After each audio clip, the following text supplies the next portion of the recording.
नमस्कार.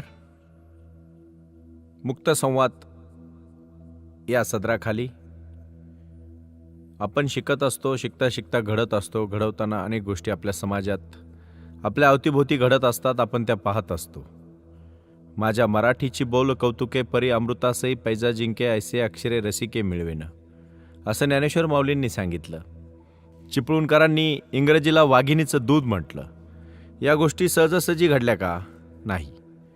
सहजासहजी घडत असताना ज्या गोष्टी आपण अतिशय जीवनामध्ये समर्पक पद्धतीने करतो त्याही पद्धतींना आपण आता आचरलं पाहिजे. अभ्यासपूर्वक समाजापुढे सादर करण्याची क्षमता आपल्यामध्ये आली पाहिजे. ती कुठून येते? तपश्चर्या केल्याशिवाय काही मिळत नाही. दुधाचं जर दही करायचं असेल आणि त्याचं मंथन करून जर तूप काढायचं असेल तर तुम्हाला त्याचे अनेक वेळा मंथन करावं लागतं. तशा पद्धतीने जीवनामध्ये आपण आयुष्यात काय करायचं आहे हे ठरवलं पाहिजे. आज तुम्ही उमलत्या कळ्या आहात, उद्या अर्थाने खऱ्या अर्थाने एखाद्या बीचं जर झाडात रूपांतर करायचं असेल तर तिला सर्व प्रकारच्या गोष्टींची आवश्यकता असते. त्यामध्ये सुरुवातीला प्रामुख्याने जमीन पाहिजे, जमिनीनंतर तिला पाणी पाहिजे, पाण्यानंतर तिला सूर्यप्रकाश पाहिजे आणि हे सर्व असून सुद्धा एखादा कोणीतरी काळजी घेणारा पाहिजे. मग त्या झाडाची कळीत रूपांतर, कळीचं झाडात रूपांतर आणि नंतर त्याला फळे फुलं येण्यापर्यंत जे रूपांतर होतं ते कशामुळं होतं? पण तीच बी जर तुम्ही फोडली, तिचे जर तुकडे केले आणि जर तुम्ही वाट पाहत बसला ते झाड कधी होईल तर ते कधीही झाड होणार नाही.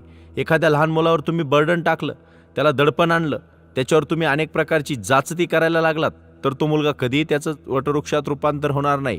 पण त्याच बीला, त्याच मुलाला जर आपण व्यवस्थित शिक्षण दिलं, मोकळ्या अतिशय वातावरणामध्ये त्याला वाढवलं, प्रसन्नतेने त्याला घडवलं तर समाजाच्या मध्ये ती मुलं आदर्श निर्माण होतील.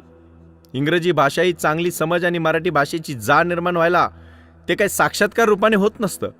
त्यासाठी तुम्हाला आवर्जून कष्ट करावे लागतात, सतत प्रयत्न करावे लागतात, चिंतन मनन करावं लागतं आणि मग ते घडतं. पहा, एक बी जर तुम्ही एखाद्या, म्हणजे मी उदाहरणाने का सांगतो माहिती आहे का, तुम्हाला समजायला सोपं जाईल.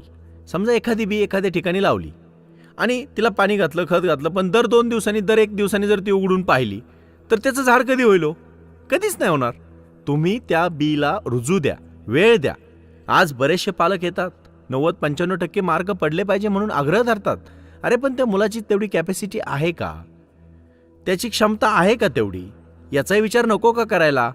सर्वच जर सचिन तेंडुलकर झाले असते किंवा सर्वच जर अमिताभ बच्चन झाले असते, सर्वच जर लता दीदींसारखे गायक झाले असते तर मग त्यांनाही महत्त्व प्राप्त झालं नसतं ना.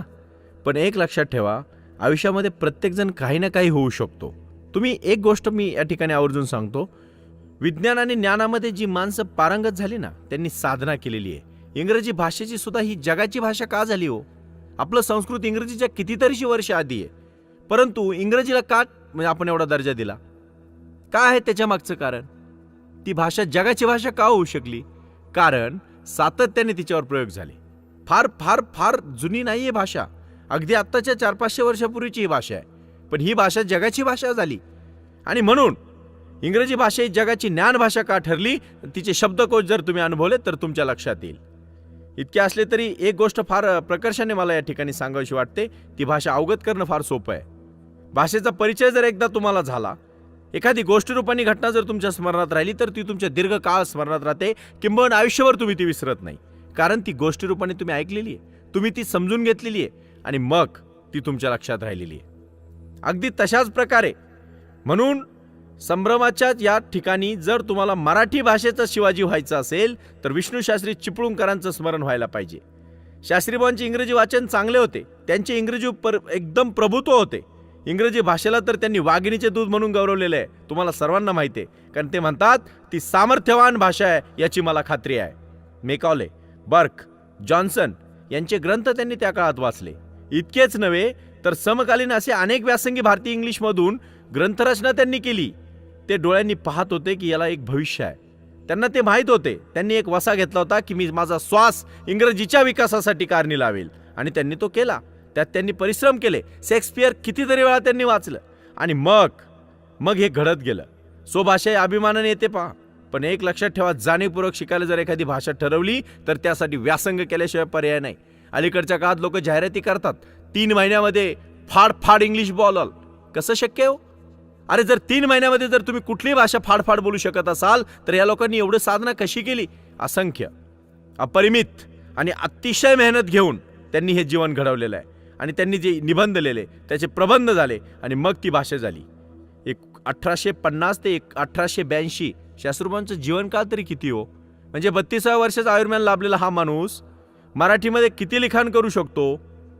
त्यांची ईर्ष्या एकच होती, त्यांनी सरकारी नोकरी सोडली, स्वतःची शाळा काढली. टिळक, आगरकर, नामजोशी यांच्या सहकार्याने त्यांनी संकल्प सिद्धीस नेला. हाती घ्याल ते तडीस न्याल हे त्यांचं वचन होतं. त्यांनी स्वतः सरकारी नोकरी सोडली. त्या काळात सरकारी नोकरी सोडणं म्हणजे काय कल्पना आहे का, काय शंका आहे, काय जोक? अरे कष्ट केली त्या माणसांनी आणि समाजासाठी शाळा काढली. आत्ताच्या संस्थापकांसारखं स्वतःची घरं भरण्यासाठी शाळा नाही काढली.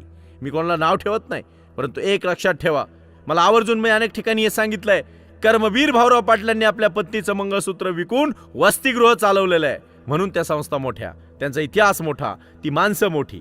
आणि अशा पद्धतीने विष्णू शास्त्रींनी ती लेखनी ग्रंथ घेतला, त्यांनी ग्रंथ लिहिला, ग्रंथ रूपाने त्यांची लेखनी फळास आली. आणि मग काय, मराठी भाषेचे ते शिवाजी झाले. त्यांना शिवाजी म्हणजे काय, त्या क्षेत्रातला उत्तम आणि अतिउत्तम व्यक्ती. शिवाजी म्हणजे परिपूर्ण व्यक्ती, प्रभावी व्यक्ती, त्या क्षेत्रातली शेवटची व्यक्ती. आणि म्हणून अशा अनेक गोष्टी त्यांच्याबद्दल मला या ठिकाणी सांगायच्यात. मराठी भाषेचा शिवाजी म्हणून मी आज तुम्हाला हे सांगत असताना ऐतिहासिक गोष्ट एक मला या ठिकाणी सांगायची आणि ते करून मी थांबतो. एक लक्षात घ्या, आयुष्यात जर तुम्हाला मोठं व्हायचं असेल ना, तर सर्वांनीच शिवाजी महाराजांची प्रेरणा घ्या. छत्रपती शिवाजी महाराज एक व्यक्ती होते पहा, परंतु ते एक संस्था होते, ते एक राजे होते. ते एक आजही आपल्याला तेवढेच जवळचे वाटणारे आपले आधारस्तंभ आहेत. आणि म्हणून तुम्हाला तुमच्या क्षेत्रामध्ये कष्टाने, परिपूर्णतेने, सहनशीलतेने, अतिशय नियोजनपूर्वक अभ्यासाने भाषेवर प्रभुत्व मिळवता येतं. आणि मग ते नुसतं प्रभुत्व राहत नाही, तर त्याचं कर्तृत्वात रूपांतर झाल्याशिवाय राहणार नाही. आजच्यासाठी एवढंही. धन्यवाद.